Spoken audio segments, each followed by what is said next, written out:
You're not excused, Brandon. You shall never be excused. No! You will rot in hell, Brandon. Hello, everybody. I'm Zachary Groombridge. This is Room and Board, and welcome to the Rule Book Club.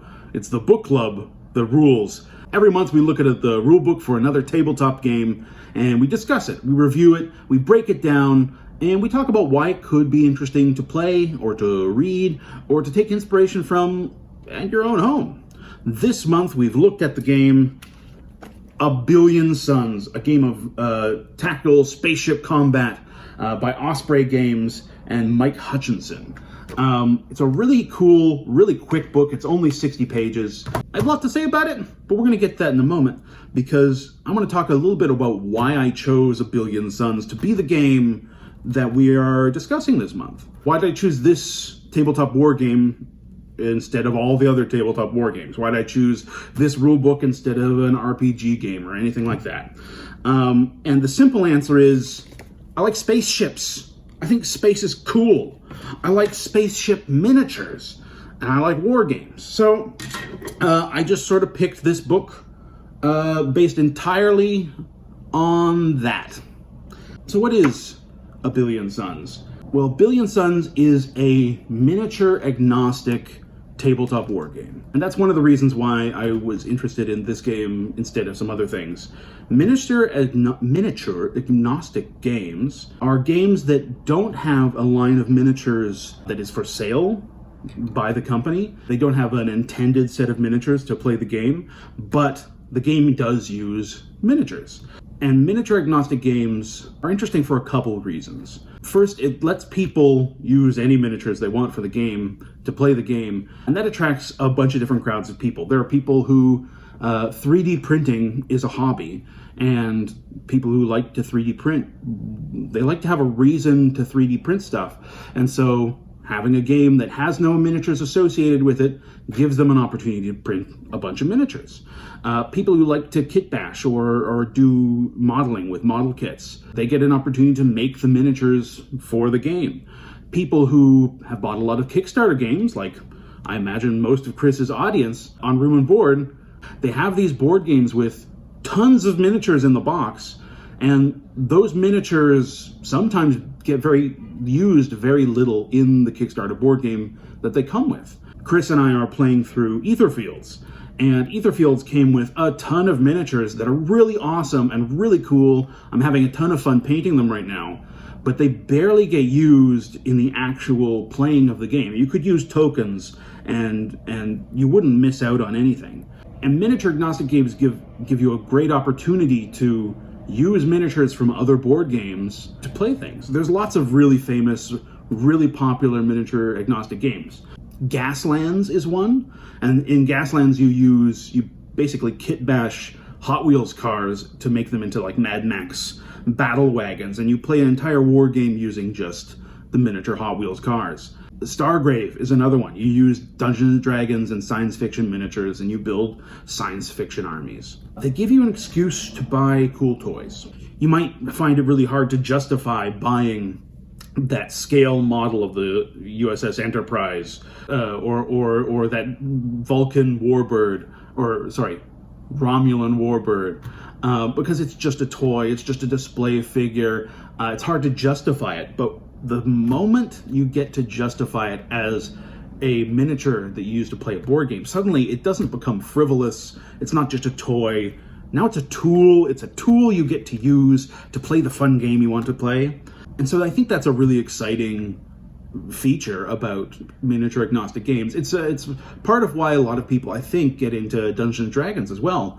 You get to use any miniatures or toys that you want to represent your characters or monsters on the board. I think this is a big selling point for a lot of Kickstarter games.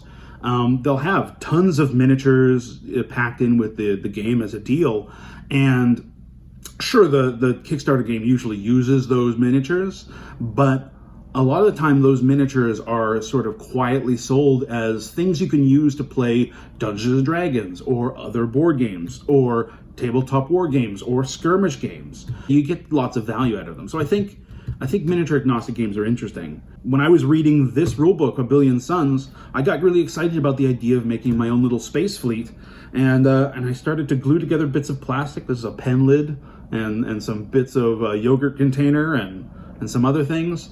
That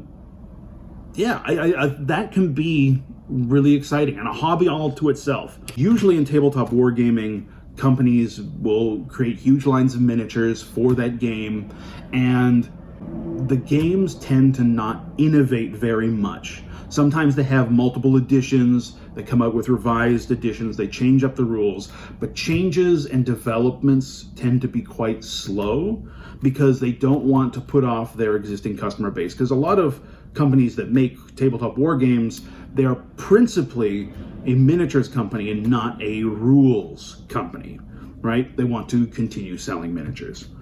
And so what that means for miniature agnostic games is they tend to be a lot more rules forward, right? They tend to do more interesting things. They tend to innovate. They tend to really, stretch the boundaries of what makes a tabletop war game or a skirmish game fun or interesting, or what they sort of do. So that's partially why I wanted to look at this game. So for those reasons, I think miniature agnostic games can be really exciting excuses to really engage with lots of different hobby aspects. So let's start talking about this game, and I think the best way to start is for me to try to pitch it to you. So in the far future, humanity has colonized the entire galaxy, and giant mega corporations are competing to wring as much money out of the galaxy as possible. Squeeze every planet and asteroid and solar system for all the money you can get. And for that reason, companies, mega corporations, have CEOs whose complete job is to hire spaceships to go and fight over the money in solar systems. In this game, you play one of those CEOs, and your job is to make as much profit as you can while losing as little profit as you can. The game is it's almost a little bit of a poker game, a little bit of a betting game. When you play this game, you're going to have multiple solar systems, multiple tables, multiple boards that you can play ships on. You divide your play space into as many little sectors as you want, and each sector has a way to make money, and at the beginning of every one of your turns, you're going to spend money to hire spaceships and place them into different sectors on the board. And basically, you're hoping that you're going to make more money from that sector using your spaceships that you've hired than you will lose by purchasing the spaceships to begin with. That already is just a really excellently cool idea. There are 4 sort of win-lose conditions in this game. You play against another player, obviously it's competitive, and you can either make the most profit and have made the most money, or make profit and have made the most money. That's a great condition. You can make profit but not have made the most money. You can make the most money but not have any profit, and you can have not made any profit and made the least amount of money. Right? So it's not a win-lose situation.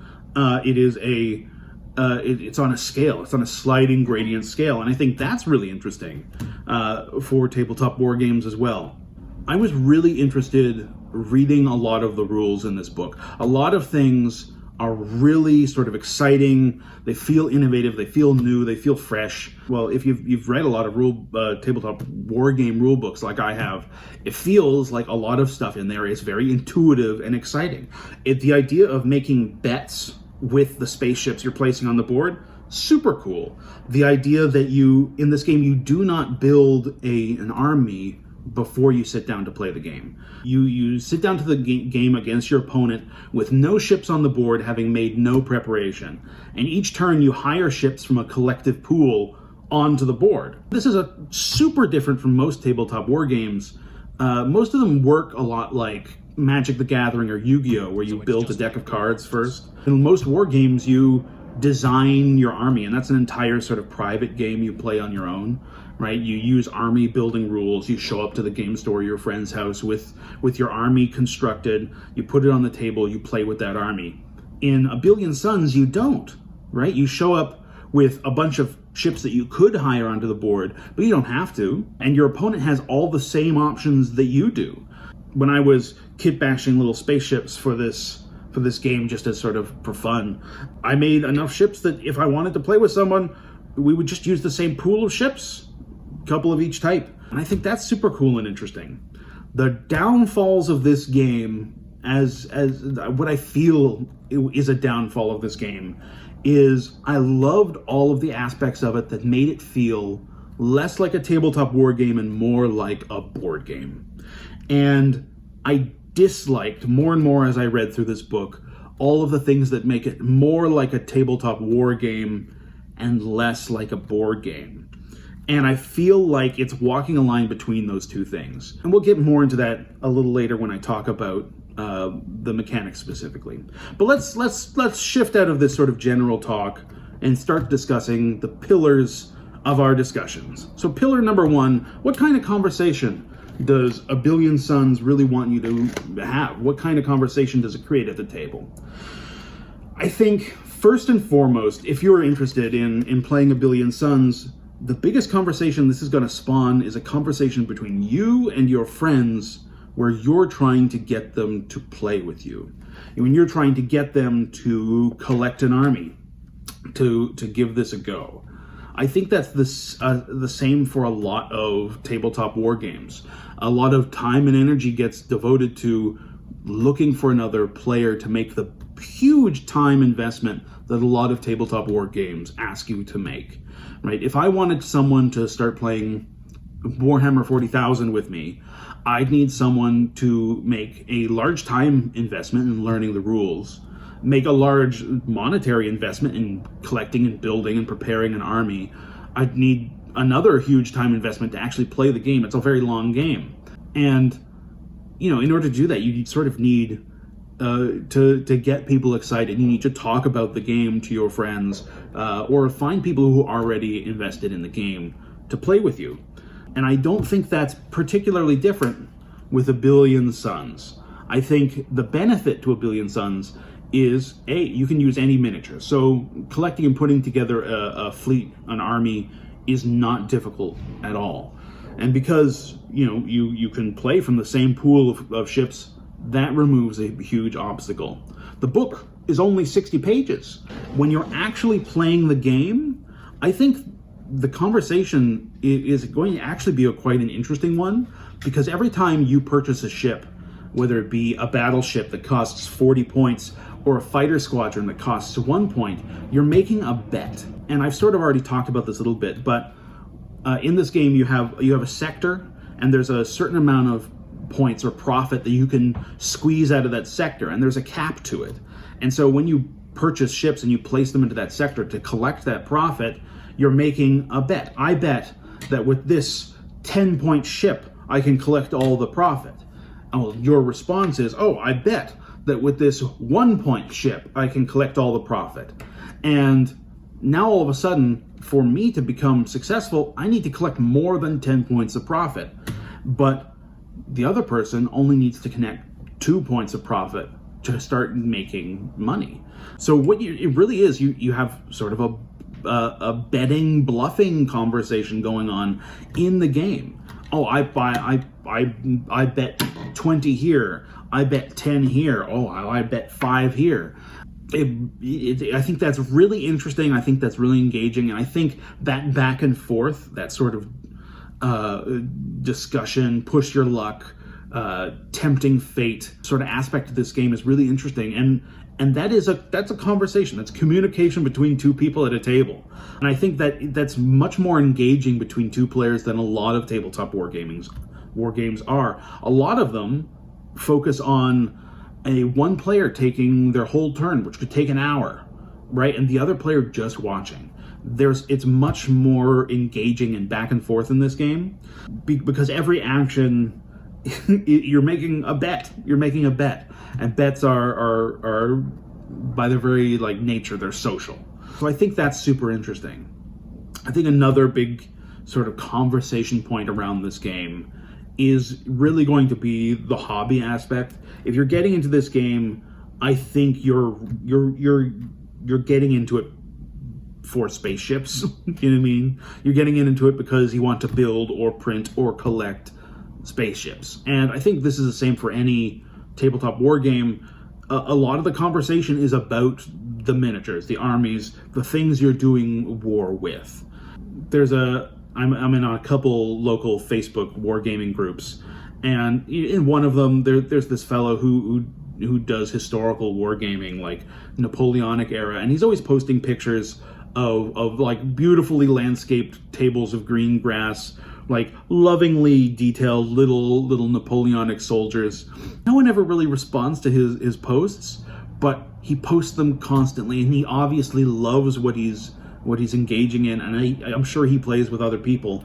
But basically what I'm getting at is like the hobby aspect of a game can be a huge conversation in of itself. In a lot of war games, the actual playing of the game is more of a celebration of look at the army that I've built and painted, than it is, or as much about look at the army I've built and painted, than it is about the actual playing of the game. So I think those are the main conversations that this game is going to create, and I think it's interesting both on and off the table, which I think is a really interesting, excellent aspect of the game. Let's talk about the second pillar, the setting. This book does not have a lot of setting information in it, doesn't have a lot of art, barely, if any, has any flavor text. It basically can be summarized as mega corporations in space want to make money.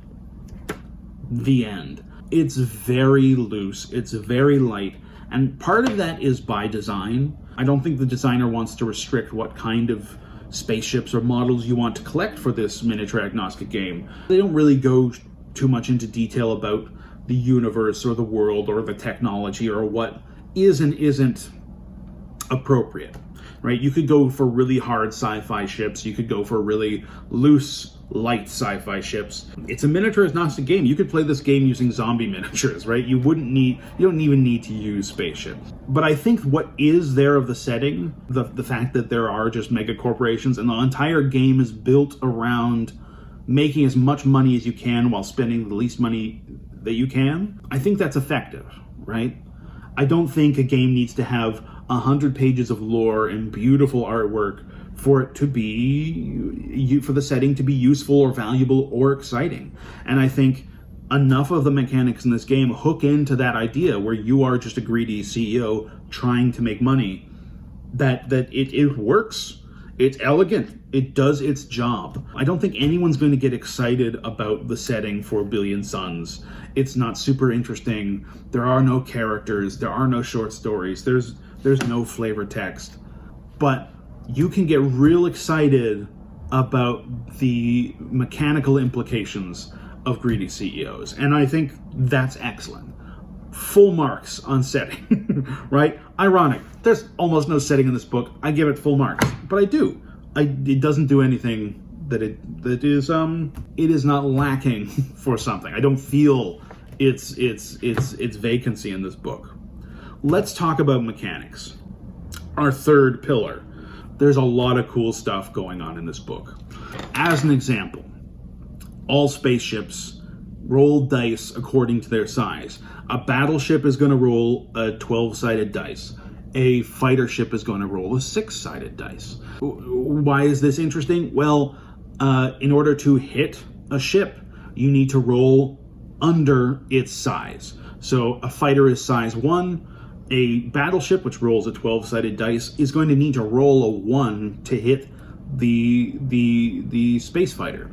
The space fighter that wants to shoot the battleship, which is size, I think, 5, just needs to roll a 1, 2, 3, 4, or 5 on its 6-sided die.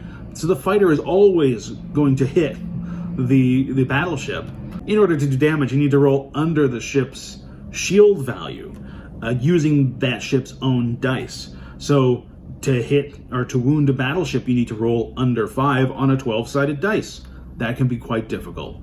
And a fighter doesn't have any shields, so a battleship is always going to wound it if it hits. That's an example of a very sort of elegant, simple system that's in this rulebook that makes a lot of sense, that's very tactile and intuitive. And most of the rules in this book feel that way. They feel good. Issues do start to pop up, though. There are a lot of different classes of ship. I think there are 12 different classes of ship. And that might not seem like a ton in a tabletop war game that usually have like dozens and dozens and dozens of different units. But because you don't build a fleet going into the game, you sort of purchase them from a collective pool during the game. Having so many different ship types feels clunky. A lot of them sort of fill similar roles. A lot of them have they're just outright better versions. Yes, you could buy a cruiser for 15 points or something, but an escort does pretty much all the exact same things for 2 points. And are you ever going to pay 15 for a cruiser? That's a lot of value you're giving up on the board.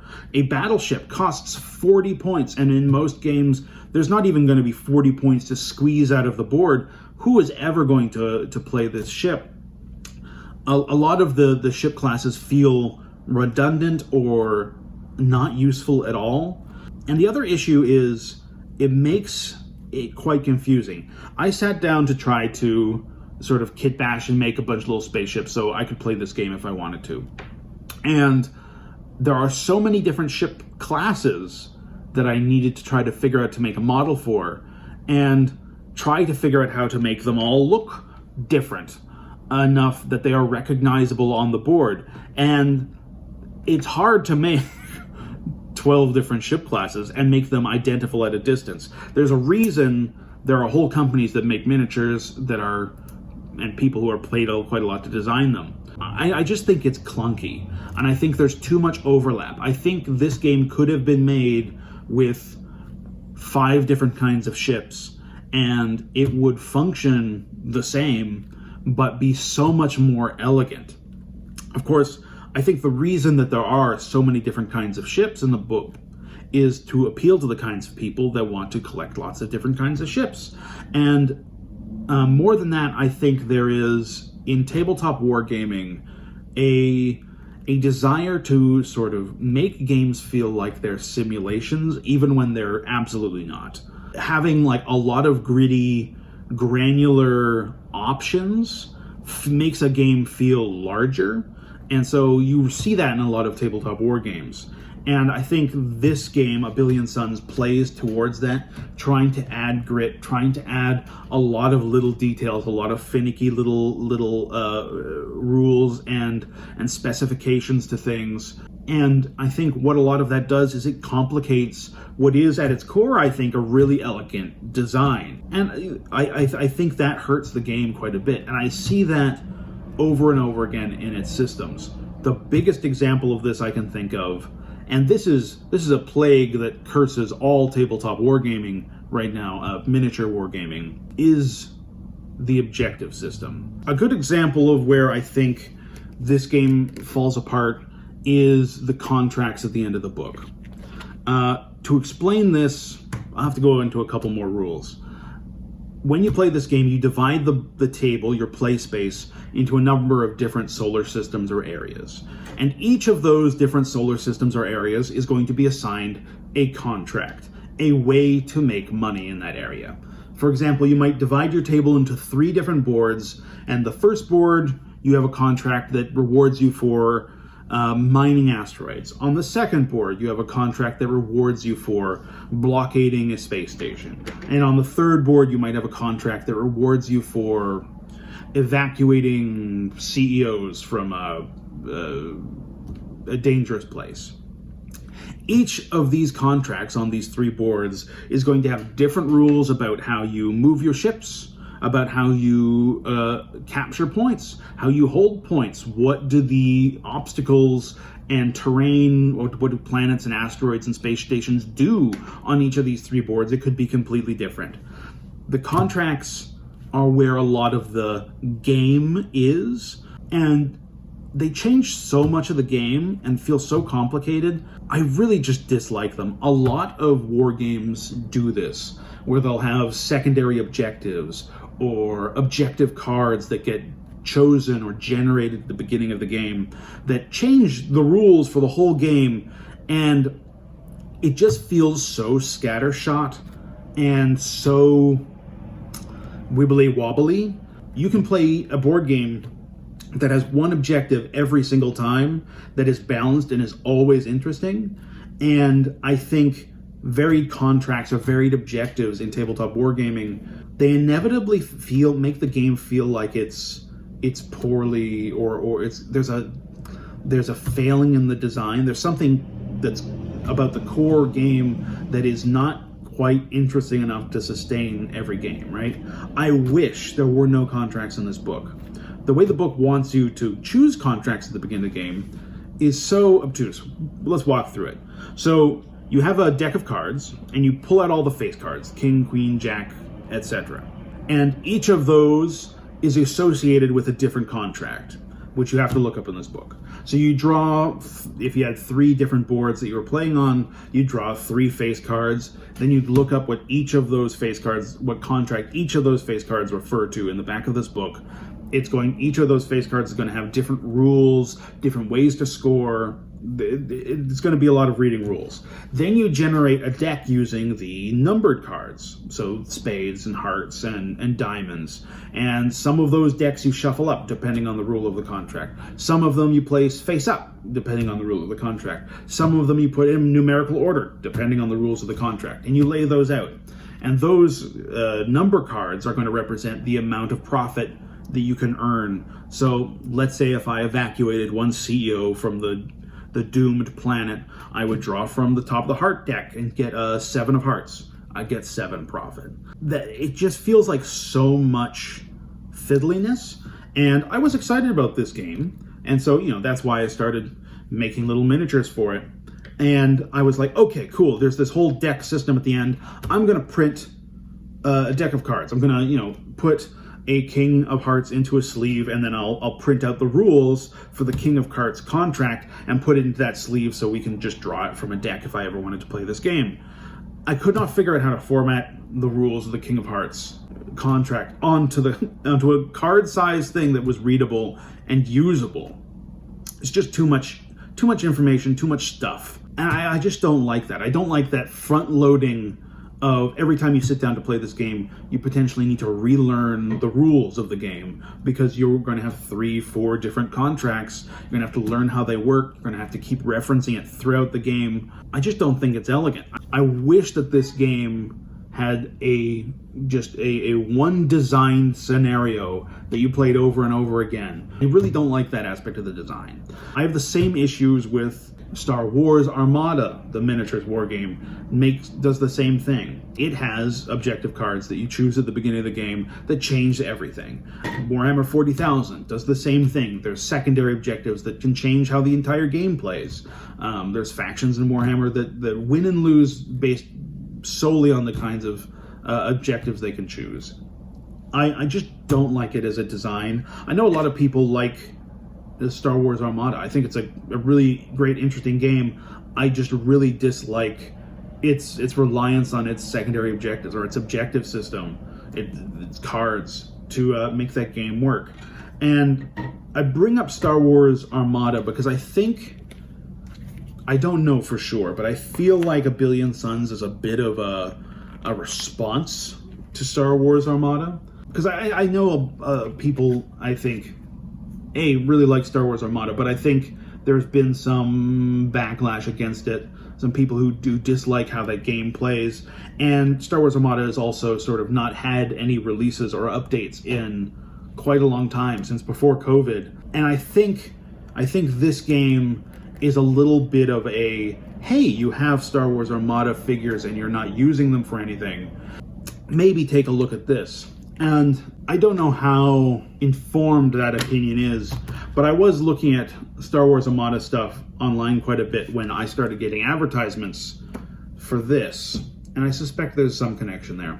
Anyway, mechanics I think are a mixed bag. There's a ton of things here that are exciting. I think there are a ton of classic sort of wargaming pitfalls it falls into. I wish, and I said this at the beginning, I wish this was a board game and not a war game. I wish that a lot of the sort of detailed simulationist things were cut out, and I wish that a lot of the sort of representative things were expanded. I don't think we need a half dozen contracts. I think you just need one game mode that's really exciting. I don't think you need a ton of different spaceships. I think you just need 5 or 6 to fill the roles that they fill. I think that whole push your luck betting game is super interesting and exciting sounding. I think it's bogged down with a lot of wargaming minutia. I think there are better war games out there than this, for sure, that really lean into the granularity of it. And I think there's better board games that sort of do a push your luck fighting over points thing than this. And because it's trapped in the middle, I think it suffers. Those are my sort of real scattershot opinions of the mechanics. Maybe I've babbled too much. Now let's go to our fourth pillar. How is this game best to be used? What do you want to use this game for? Is it best to sit down and play this game? I think if you have starship miniatures already, it's kind of trivial to play this game. There's like no overhead cost at all. If you played Star Wars Armada or Star Wars X-Wing or Star Trek, I believe Star Trek had a tabletop miniatures spaceship war game. We played Drop Ship Commander, Drop Zone Commander, another miniature spaceship game. And you already have all of the miniatures and ships you need to play this game, and I don't think that's going to be a bad time for you. I think you're going to have fun. If your group has been playing these games for a long time and is looking to shake it up, you can use all your same miniatures, you can play this game. I think you're going to have a lot of fun with it.